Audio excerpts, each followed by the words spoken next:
நாங்கள் 365 நாளும் வருஷம் ஃபுல்லாக parotta, biryani, chicken rice, noodles இதையே சாப்பிட போகிறதில்ல. நாங்கள் சாப்பிட்டுட்டு அண்ணன் சொன்னார் பார்த்தீங்களா, ஒரு டம்ளர் வெந்நீருக்கு ஹோட்டல் அதே ஹோட்டலில் வாங்கி குடிச்சிட்டு தான் வருவோம். நீங்கள் சொல்கிற அளவுக்குலாம் இல்லை. எனக்கு ரொம்ப வைபாக இருக்கிறது வந்து கூழ். அது கூட வந்து மாங்காயில் வந்து உப்பும் காரமும் போட்டுட்டு லைட்டாக வெங்காயம் போட்டுட்டு சைடில் வந்து மோர் மிளகா வச்சு சாப்பிட்டோன்னா வேற லெவலில் இருக்கும்.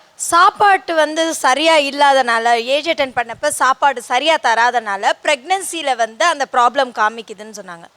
நான் வந்து ஒரு பொண்ணு, எங்கள் இதில் அதெல்லாம் பண்ண மாட்டாங்க, ஏஜ் அட்டன்லாம் பண்ணால். ஆனால் நான் 2 டெலிவரியும் வந்து நார்மல் டெலிவரி தான். கன்சீவாக இருக்கிறப்ப எந்த மருந்தும் எடுக்கலை. எனக்கு என்ன ஃபுட்டு பிடிக்குதோ எல்லாமே தான் சாப்பிடுவேன். அப்புறம் எப்படி நார்மல் டெலிவரி? அனுஜ் டைல்ஸ் வழங்கும் வா தமிழா வா. இந்த வாரம் நாம் பேச போகிற தலைப்பு பாரம்பரிய உணவு வகைகளை விரும்புவர்கள் வெர்சஸ் விதவிதமான உணவு வகைகளை விரும்பும் ஃபுட் பிளாக். எல்லாம் பாரம்பரிய உணவுகளை கடைபிடிக்கக்கூடிய ஒரு கூட்டமாக இருக்கீங்களா? நீங்கள் என்ன பாரம்பரிய உணவுகளை ஃபாலோ பண்ணுறீங்க? வீட்டில் விளைவிக்கப்பட்ட காரரிசி தான் வந்து பயன்படுத்தணும். இட்லி தோசைக்காக இருந்தாலும் சரி காரரிசி, சாதத்துக்காக இருந்தாலும் காரரிசி.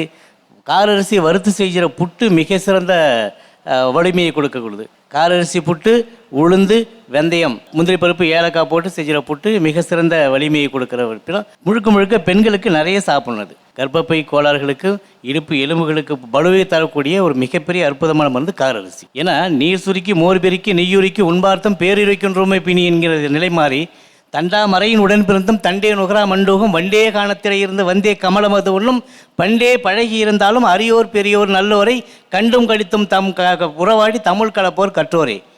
வெளிநாட்டு நவீன நாகரிக மோக வளர்ச்சியின் கீழ் நவீன உணவுகளை சாப்பிட்றது தப்பு குறை என்று நம்ம வந்து கூறல. அவங்களுடைய வேலை பளு சுமை சூழ்நிலை காரணமாக சாப்பிட்றாங்க.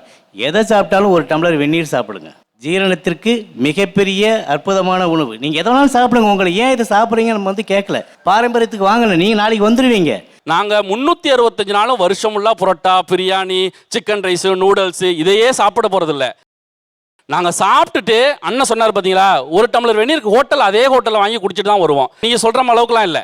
பொன்னி சாதம் வந்து வடிச்சிட்டு காலையில் பழைய சாதத்தில் பூண்டு ரசம் சேர்த்து கொஞ்சம் உப்பு போட்டு சாப்பிட்டோன்னா அது அல்டிமேட்டாக இருக்கும். இன்னும் சில பேருக்கு அந்த பொன்னி பழைய சாதத்தில் எருமாட்டு தயிர் போட்டுட்டு பச்சை மிளகாயில் கல் உப்பு வச்சு சாப்பிட்டு பாருங்க, அது டேஸ்ட்டே வேறு. இப்போ நிறைய கடைகளில், அதாவது நிறைய ரெஸ்டாரண்ட்டுகளையும் ஹோட்டல்களையுமே பாரம்பரிய உணவு வகைகள் செய்ய ஆரம்பிச்சிட்டாங்க. இப்போ நான் ரீசெண்டாக பார்த்தீங்கன்னா அடையாறில் வந்து தட் கறி ஷாப்னு ஒன்று இருக்குது. அங்கே வந்து பார்த்தீங்கன்னா கவுனி அரிசி இடியாப்பம் வச்சுருக்காங்க, மூங்கில் அரிசி சாதம், கவுனி அரிசி சாதம், அதுக்கப்புறம் மாப்பிளை சம்பாவுடைய சாதம், இதெல்லாம் ஒரு காம்போவாக ஒன்று க்ரியேட் பண்ணுறாங்க. நான் டேஸ்ட் பண்ணேன், ரொம்ப நல்லா இருந்தது. இப்போது நீங்கள் எல்லாம் பாரம்பரிய உணவு வகைகள் அப்படின்னு ஒன்று வரும்போது அதை வீட்டில் தான் செஞ்சு சாப்பிட்ணுன்னு சொல்கிறீங்களா, அதை வந்து நீங்கள் ஒரு ஹோட்டல்லையும் செஞ்சு சாப்பிட்றத நீங்கள் வந்து வரவேற்கீங்களா, போய் சாப்பிட்றீங்களான்னு கேட்க. எனக்கு ரொம்ப வைபாக இருக்கிறது வந்து கூழ்.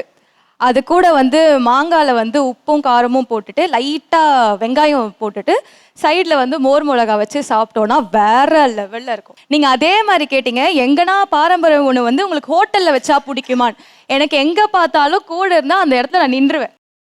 நின்றுட்டு எனக்கு வாங்கி கொடுங்க, நான் சாப்பிட்டுட்டு தான் போவேன் அப்படின்னு நான் சொல்லுவேன். ஏன்னா அது கம்பங்கூழுன்றது வேற லெவலில் இருக்கும் நிஜமா. இப்போது ட்ராவலிங் அப்போ என்ன பண்ணுறோம்னா சிப்ஸ் சாப்பிடுவோம், கூல்ட்ரிங்க்ஸ் குடிப்போம் எல்லாமே. ஆனால் நீங்கள் சொன்னால் நம்ப மாட்டீங்க, எல்லா டோல் எப்போ வரும் நான் வெயிட் பண்ணுவேன். ஏன்னா வந்து வரும்போதெல்லாம் வந்து இந்த வேர்க்கடலை வாங்கி கையில் வச்சுக்கிறது, வெள்ளரிக்காய் வாங்கி கையில் வச்சுக்கிறது, அதெல்லாம் அவ்வளோ சூப்பராக இருக்கும். நம்ம ட்ராவல் பண்ணிட்டு போகிற வழியில் அதை சாப்பிட்டுக்கிட்டே போகும்போது ட்ராவலையும் எவ்வளோ ரசிக்கலாமோ அதையும் நம்ம அந்த ஃபுட்டையும் ரொம்ப ரசிக்க முடியும். எப்போவுமே பழமையை ஒரு இடத்துல நமக்கு சொல்லும்போது ஒரு சின்ன மேனிப்புலேஷன் பண்ணுறாங்கன்னு இளைய சமுதாயங்கள் ஒரு குற்றச்சாட்டு வைக்கிறது உண்டு. எதையா சாப்பிட சொன்னால் சொல்லுங்கள், அதுக்கே ஒரு மேனிப்புலேட் ஸ்டோரி எல்லாம் ஒன்று சொல்கிறீங்க அப்படிங்கிற ஒரு விஷயம் இருக்கு இல்லையா? அது மாதிரி பாரம்பரிய உணவுகள் சாப்பிட சொல்லி என்னெல்லாம் உங்களை மேனிப்புலேட் பண்ணுறதாக நீங்கள் நினைக்கிறீங்க? ப்ரோட்டீன்ஸ் இல்லை, விட்டமின்ஸ் இல்லைன்னு சொல்கிறாங்க. சிக்கனில் வந்துட்டு பார்த்தீங்கன்னா ப்ரோட்டீன் இருக்குங்க. சீ ஃபுட்டில் வந்துட்டு பார்த்தீங்கன்னா ஒமேகா 3 ஃபேட்டி ஆசிட்ஸ் இருக்குது. அயன் அப்சார்ப்ஷன் வந்துட்டு பார்த்தீங்க அப்படின்னா வந்துட்டு ஹீம் அயன் அப்படின்னு சொல்லிட்டு தாவரங்களை காட்டிலும் வந்துட்டு பார்த்தீங்க அப்படின்னா மீட்டில் தான் அதிகமாக இருக்குது. விட்டமின் B12 இருக்குது, கால்சியம் கிடைக்குதுங்க, இது எல்லாமே இருக்குதுங்க. சரிங்களா? ஆனால் வந்துட்டு நீங்கள் சாப்பிட்றது மொத்தமாகவே ஜங்க் ஃபுட்டாக இருக்குது. நாங்கள் ஜங்க் ஃபுட் சாப்பிடல. டாக்டர்ஸே வந்துட்டு பார்த்தீங்க அப்படின்னா தந்தூரி வகைகள் நீங்கள் வந்து சாப்பிட்டுக்கோங்க, ரொம்ப ஆயிலில் பொரிச்சதை நீங்கள் வந்து சாப்பிடாதுன்னு தான் சொல்கிறாங்க.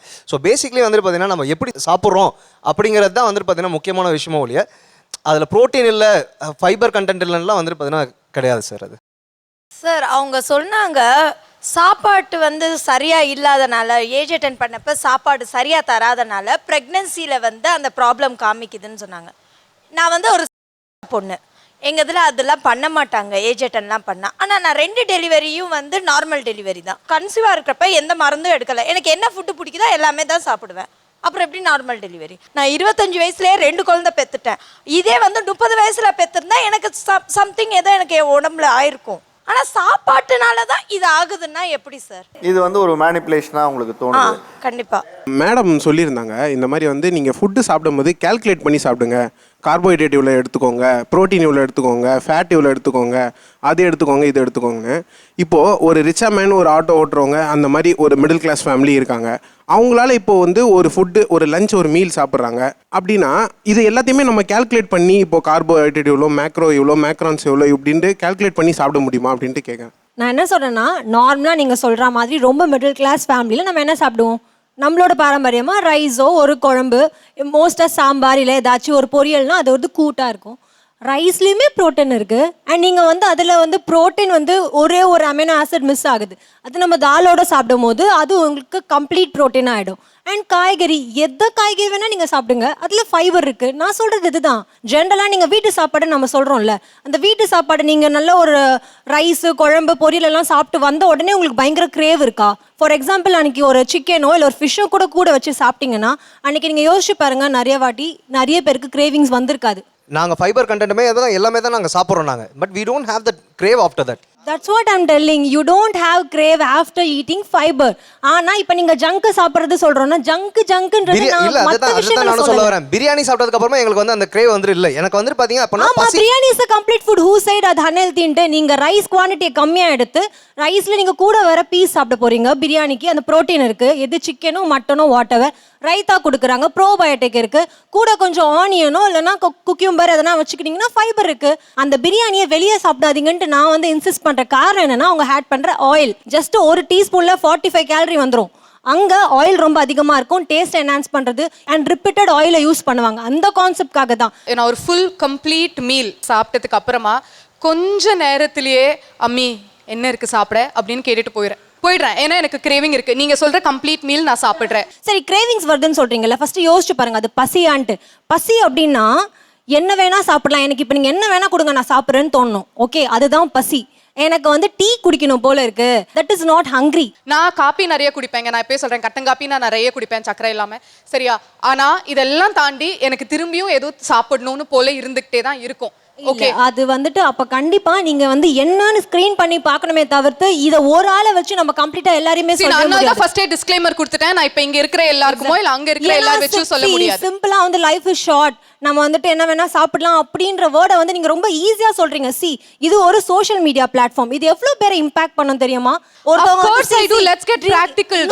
No. See, drinking is injurious அப்படின்னு சொன்னா ஒருத்தர் வந்துட்டு ரொம்ப ப்ராப்ளம் ஆயிடுச்சு, இல்லங்க நான் இன்னும் கொஞ்ச நாள் தான் வாழ போறேன், நான் இருக்க வரைக்கும் நல்லதையும் சாப்பிட்டுக்கிறேன் அப்படின்னா இந்த சொசைட்டி, அவங்க ஃபேமிலியோ இல்லைன்னா வந்துட்டு டாக்டர்ஸோ ஹலோ பண்ணுவாங்களா?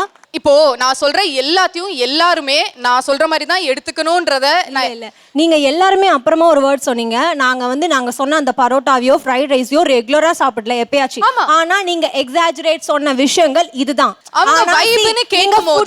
நீங்க ஃபுட் பிளாகர்ஸா நீங்க எடுத்து போடுறது எல்லாமே ட்ரெண்டிங்கா தோசையில 10 கரண்டி நெய் போடுறதோ இல்லைன்னா வந்து அடுக்கடுக்கா வந்துட்டு பிரியாணியில டிஃப்ரெண்ட் வெரைட்டிஸ் கொடுக்கறது தான் நீங்க வந்து ப்ரொமோட் பண்றீங்களே தவிர்த்து, ஏன் இப்ப நீங்க கேட்ட மாதிரி இந்த இப்போ வாட்டர்மெலன்லாம் வந்துட்டு கலர் ஆட் பண்ணிருக்காங்கன்ற ஒரு விஷயம் வந்து வாட்டர்மெலன் நிறைய பேர் சாப்பிடல.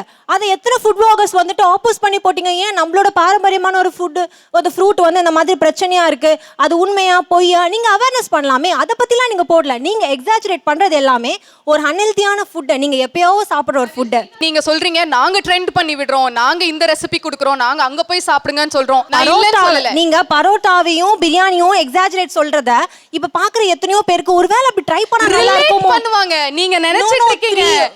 Just go outside and see how many of them relate to us and how many of them relate to you. அதுதான் அது வந்து நீங்க ஒரு அது ஹெல்தியா அவங்களுக்கு போய் முடிஞ்சா பரவாயில்லையே. இது பண்றதுனால அவங்களுக்கு எந்த ஒரு நல்ல பெனிஃபிட்ஸ் கிடையாதுல்ல.